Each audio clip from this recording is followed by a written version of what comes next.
জুলাই শহীদদের দ্রুত রাষ্ট্রীয় স্বীকৃতির দাবি খালেদা জিয়ার। গণ অভ্যুত্থানের পর নতুন দেশ এখনো গঠিত হয়নি মন্তব্য নাহিদের। ফ্যাসিবাদ বিলোপ করে নতুন দেশ গঠনই আন্দোলনের মর্মবাণী, সেই লক্ষ্যে কাজ করছে সরকার বললেন প্রধান উপদেষ্টা। জুলাই হত্যাকাণ্ডে হাসিনা সহ শীর্ষ ৩ আসামির অভিযোগ গঠনের পরবর্তী শুনানি ৭ জুলাই।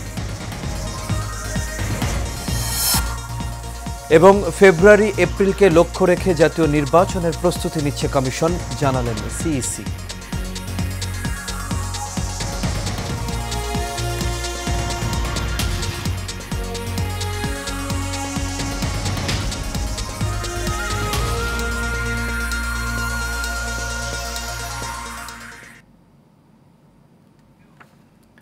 সবাইকে স্বাগত এশিয়ান প্রাইম নিউজে। দর্শক, পুরো সংবাদ জুড়ে আপনাদের সঙ্গে আছি আমি আনোয়ার রাজা। তখন শুনছিলেন বিআরবি কেবল ইন্ডাস্ট্রিজ লিমিটেড সংবাদ শিরোনাম। এবার চলে যাচ্ছি পুরো খবরে, আর শুরুতেই থাকছে আমাদের জুলাই। দ্রুত জুলাই শহীদদের তালিকা প্রস্তুত এবং রাষ্ট্রীয় স্বীকৃতির দাবি জানিয়েছেন বিএনপির চেয়ারপারসন খালেদা জিয়া। ৭১-এর মুক্তিযোদ্ধাদের যেমন জাতি ভুলেনি, তেমন ২৪-এর বীর শহীদদেরও জাতি ভুলবে না বলে জানিয়েছেন বিএনপির ভারপ্রাপ্ত চেয়ারম্যান তারেক রহমান। সন্ধ্যায় বাংলাদেশ চীন মৈত্রী সম্মেলন কেন্দ্রে আয়োজিত এক অনুষ্ঠানে ভার্চুয়ালি যুক্ত হয়ে বিএনপির ৩৬ দিনব্যাপী কর্মসূচির উদ্বোধনকালে এসব কথা বলেন তারা। মোশাররফ তালুকদার এবং আবির হোসেনের ক্যামেরায় কাউসার আহমেদের রিপোর্টে বিস্তারিত।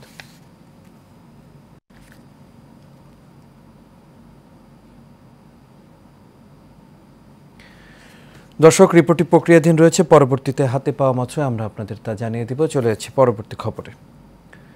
গণ অভ্যুত্থানের পর নতুন দেশ এখনও গঠিত হয়নি বলে মন্তব্য করেছেন জাতীয় নাগরিক পার্টি এনসিপির আহ্বায়ক নাহিদ ইসলাম। বিকেলে গাইবান্ধায় এমন মন্তব্য করেন তিনি। নাহিদ ইসলাম আরও জানান, শুধু ক্ষমতা পরিবর্তনের জন্যই জুলাই আন্দোলন হয়নি, এক দলের পরিবর্তে আরেক দলের ফ্যাসিস্ট হয়ে ওঠার জন্য রাজপথে ছাত্র জনতা রক্ত ঢেলে দেয়নি।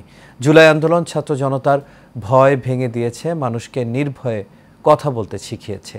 বৈষম্যের অবসান করতে সবাইকে আওয়াজ তোলার আহ্বান জানান নাহিদ। দেশ করতে জুলাই পদযাত্রা কর্মসূচির উদ্বোধন অনুষ্ঠানে নাহিদ ইসলাম আরও জানান, গাইবান্ধা থেকে দেশ গঠনের যাত্রা শুরু হলো।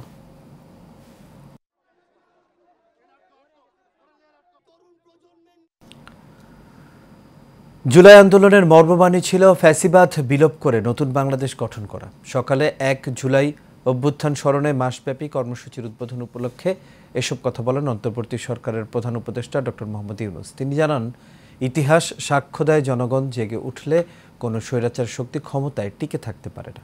বিস্তারিত রকিব মানিকের রিপোর্ট। ইতিহাসের এক গৌরবময় ক্ষণ, ১ বছর আগে ঐতিহাসিক জুলাই আন্দোলনের ১ বছর পূর্তি। বাংলাদেশের ইতিহাসের এক গৌরবময় অধ্যায় রচিত হয়েছিল গেল বছর জুলাই মাসে। অনেক প্রাণ ও রক্তের বিনিময়ে অর্জিত হয়েছিল নতুন বাংলাদেশ। আমাদের সামনের পথ অনেক কঠিন। জুলাই মাসকে স্মরণ ও মাসব্যাপী কর্মসূচির উদ্বোধন অনুষ্ঠানে সকালে অন্তর্বর্তী সরকারের প্রধান উপদেষ্টা ডক্টর মোহাম্মদ ইউনূস বলেন, জুলাই আন্দোলনের মর্মবাণী হল ফ্যাসিবাদের বিলোপ ও নতুন বাংলাদেশ গঠন। জুলাই ছিল দেশের গণতন্ত্র পুনরুদ্ধারের লড়াই, এক অমোঘ ডাক, এক জনতার জাগরণ। সেই আন্দোলনের মর্মবাণী ছিল ফ্যাসিবাদের বিলোপ করে নতুন বাংলাদেশ বিনির্মাণ। সরকার প্রধান আরো বলেন, সামনের পথ আরো কঠিন হবে, তবে সম্ভাবনাও রয়েছে। কোনো অপশক্তি স্বৈরাচার হতে চাইলে জনগণ তা রুখে দিবে। আমাদের সামনের পথ অনেক কঠিন, কিন্তু মস্ত বড় সম্ভাবনাও আছে। ইতিহাস সাক্ষ্য দেয়, জনগণ যখন জেগে ওঠে তখন কোনো শক্তি তাকে রুখে দিতে পারে না। সে বিশ্বাস নিয়ে আমি আজ আপনাদের আহ্বান জানাই, আসুন এই জুলাই মাসকে পরিণত করি গণজাগরণের মাস, গণজাগরণের মাসে, ঐক্যের মাসে। এই অনুষ্ঠানমালার মাধ্যমে জুলাই আগস্ট মাস জুড়ে আমরা গত বছরের প্রতিটি দিনকে আবার পুনর্জীবিত করব, যে লক্ষ্যে আমাদের তরুণ ছাত্ররা, জনতা, রিক্সা চালক, শ্রমিক, কিশোররা শহীদ হয়েছিল, আহত হয়েছিল। সেই লক্ষ্য বাস্তবায়নে আমরা আবার নতুন করে শপথ নেব এই অনুষ্ঠানমালার মাধ্যমে। জুলাই আন্দোলনে শিক্ষার্থী ও সকল শ্রেণী পেশার মানুষ আন্দোলনে নেমেছিল। তারাই আগামীর নতুন বাংলাদেশ তৈরি করবে। রকিব মানিক, এশিয়ান টেলিভিশন, ঢাকা। এবার অন্যান্য প্রসঙ্গ। জুলাই আগস্টে গণহত্যার ঘটনায় মানবতা বিরোধী অপরাধের মামলায় পলাতক সাবেক প্রধানমন্ত্রী শেখ হাসিনা, সাবেক স্বরাষ্ট্রমন্ত্রী আসাদুজ্জামান খান কামাল ও সাবেক পুলিশ প্রধান চৌধুরী আবদুল্লাহ আল মামুনের বিরুদ্ধে অভিযোগ গঠনের পরবর্তী শুনানি আগামী সোমবার। আজ আন্তর্জাতিক অপরাধ ট্রাইব্যুনালের চেয়ারম্যান বিচারপতি মোহাম্মদ গোলাম মর্তুজা মজুমদারের নেতৃত্বে ৩ সদস্যের ট্রাইব্যুনাল পরবর্তী শুনানির জন্য এদিন ধার্য করেন। আসামিদের পক্ষে রাষ্ট্রনিযুক্ত আইনজীবী আমির হোসেন প্রস্তুতির জন্য পর্যাপ্ত সময় পাননি, এই মর্মে 15 দিন সময় চান। ট্রাইব্যুনাল আইনজীবী আমির হোসেনকে 6 দিন সময় দেন এবং পরবর্তী শুনানির দিন 7 জুলাই ধার্য করেন। এই মামলার শুনানি বিটিভিতে সরাসরি সম্প্রচার করা হয়। অবাধ নিরপেক্ষ নির্বাচনের জন্য কমিশন প্রস্তুত বলে জানিয়েছেন প্রধান নির্বাচন কমিশনার এএমএম নাসির উদ্দিন। নির্বাচন ভবনে গণমাধ্যমকে সিইসি এএমএম নাসির উদ্দিন বলেন, গত 26 জুন প্রধান উপদেষ্টা অধ্যাপক মোহাম্মদ ইউনূসের সঙ্গে একান্ত বৈঠকে নির্বাচনের প্রস্তুতি নিয়ে কথা হয়েছে। গ্রহণযোগ্য ও নিরপেক্ষ নির্বাচন আয়োজনে প্রধান উপদেষ্টা ও ইসির আন্তরিকতা প্রশ্নাতীত বলেও জানান সিইসি। তারিখ এবং শিডিউল এছাড়া আপনারা যথাসময়ে পাবেন, জানতে পারবেন এবং ইলেকশন কমিশন থেকেই জানতে পারবেন। সৌজন্য সাক্ষাৎকারের মাধ্যমে আমিও বুঝতে পেরেছি উনি অত্যন্ত আন্তরিক। একটা ডেমোক্রেটিক ট্রানজিশন যাতে হয় এবং একটা নিরপেক্ষ নির্বাচন যাতে হয়, এ ব্যাপারে উনার আন্তরিকতা প্রশ্নাতীত। আমি বলবো এটা প্রশ্নাতীত। যেমন আমাদের আন্তরিকতা প্রশ্নাতীত, উনারও আন্তরিকতা প্রশ্নাতীত। এখানে একটা সুবিধা হয়েছে যে আমাদের ওয়েভলেংথটা মিলে গেছে। অ্যাটলিস্ট নির্বাচনটাকে গ্রহণযোগ্য, সুষ্ঠু, নিরপেক্ষ করার জন্য আমরা এখন একই ওয়েভলেংথে আছি। দর্শক, শিরোনামের শুরুতে যেমনটি বলছিলাম, দ্রুত জুলাই শহীদদের তালিকা প্রস্তুত এবং রাষ্ট্রীয় স্বীকৃতির দাবি জানিয়েছেন বিএনপির চেয়ারপারসন খালেদা জিয়া। ৭১-এর মুক্তিযোদ্ধাদের যেমন জাতি ভুলেনি, ঠিক তেমনি ২৪-এর বীর শহীদদেরও জাতি ভুলবে না বলে জানিয়েছেন বিএনপির ভারপ্রাপ্ত চেয়ারম্যান তারেক রহমান। দর্শক, কাউসার আহমেদের প্রক্রিয়াধীন রিপোর্টটি আমাদের হাতে এসে পৌঁছেছে, এখন আমরা তা দেখে নেব। জুলাই আগস্ট গণ অভ্যুত্থানকে স্মরণ করে শোক ও বিজয়ের প্রথম বর্ষপূর্তিতে রাজধানীর চিন্মৈত্রী সম্মেলন কেন্দ্রে শহীদ পরিবারের সম্মানে জাতীয় ঐক্য গণতান্ত্রিক অভিযাত্রা শীর্ষক বিশেষ আলোচনা সভার আয়োজন করে বিএনপি। সভায় সারা দেশ থেকে আসা নির্যাতিত ব্যক্তি ও তাদের স্বজনরা যন্ত্রণা ও ভোগান্তির করুণ কাহিনী তুলে ধরেন। স্বজন হারানোর বেদনায় থাকা এসব মানুষের দুঃখে অশ্রুসিক্ত হন বিএনপির ভারপ্রাপ্ত চেয়ারম্যান তারেক রহমান। আমার 17 বছর ছেলেকে এই স্বাধীন দেশে যেভাবে গুলি করে হত্যা করেছে, এর বিচার চাই আমরা বিএনপির পরিবার থেকে আমার ছোট ছেলে জিসানের ট্রিটমেন্ট বাবদ যাবতীয় খরচ বহন করে তারা আমার খোঁজ খবর নেয়। কিন্তু যাদের রক্ত দিয়ে আজকে দেশ গড়ছে, সেই সার্জিদ হাসনাতকে আমরা 100টা ফোন দিলেও তারা আমার ফোন রিসিভ করে না। আমরা চাই যে এই যত অত্যাচার অপকর্ম করেছে স্বৈরাচার হাসিনা, সেগুলি সব কিছু যেন বিচার আমরা দেখতে পাই। অনুষ্ঠানে ভার্চুয়ালি যুক্ত হন বিএনপির চেয়ারপারসন খালেদা জিয়া।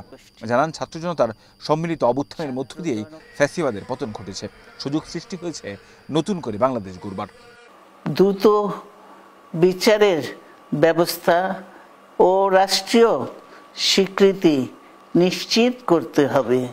প্রতিটি পরিবারের সম্মানজনক পুনর্বাসন ও নিরাপদ ভবিষ্যৎ নিশ্চিত করতে হবে।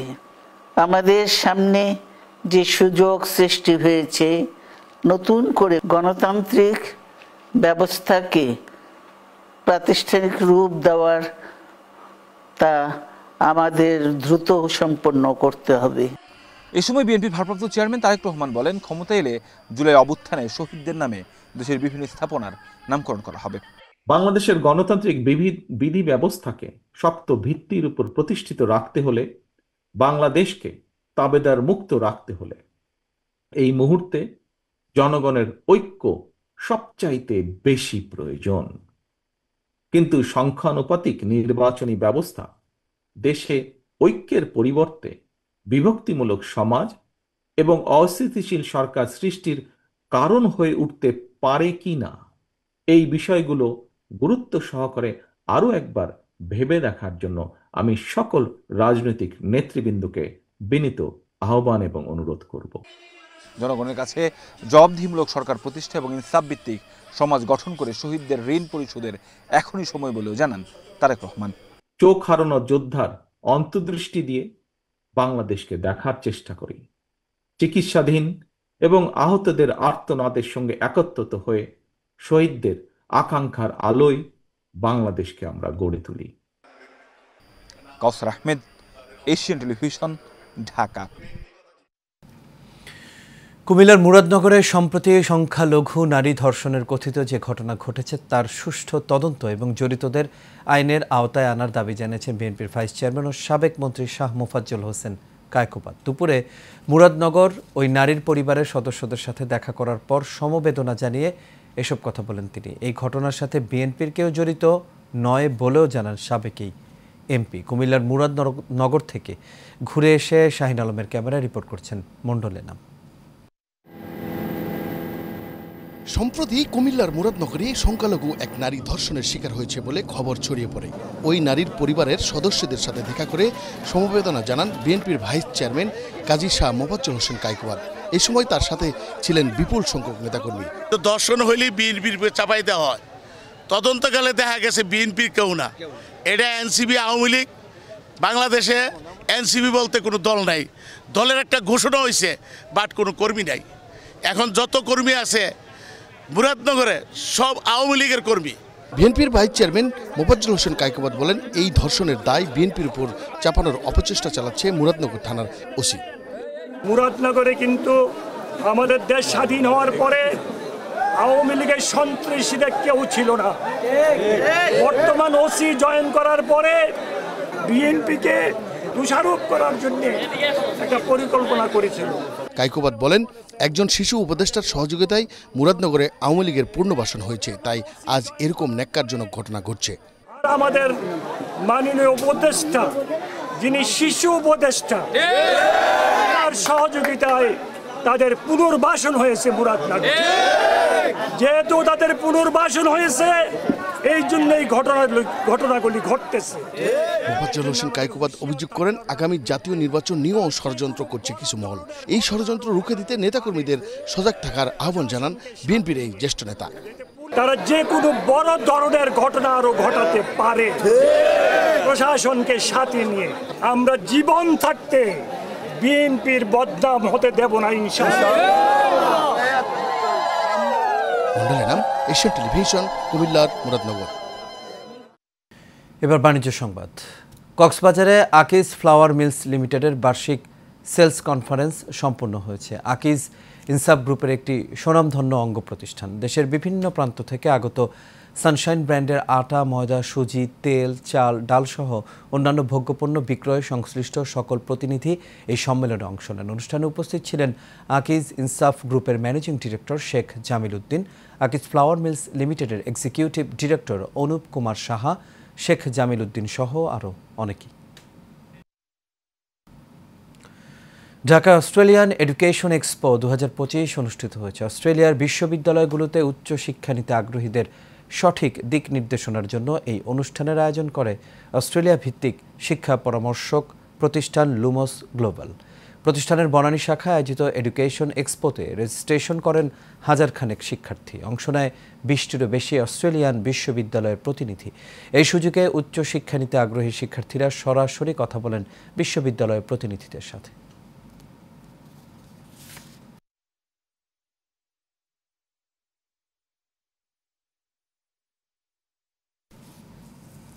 আর এর সাথে শেষ করবে এশিয়ান প্রাইম নিউজ। তবে যাবার আগে বিআরবি কেবল ইন্ডাস্ট্রিজ লিমিটেড সংবাদ শিরোনামগুলো দেখে নেব দর্শক আরও একবার।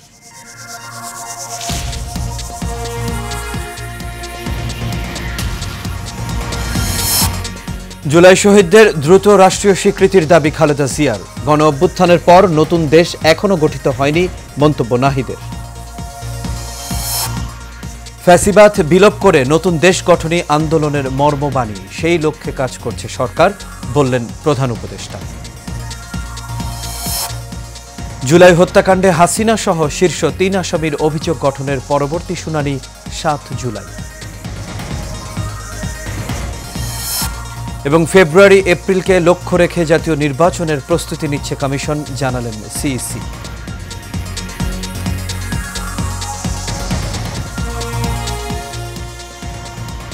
দর্শক, এই ছিল আমাদের এখনকার আয়োজনে। আমাদের পরবর্তী সংবাদ দেখার আমন্ত্রণ রইল। এতক্ষণ সাথে থাকার জন্য সবাইকে ধন্যবাদ।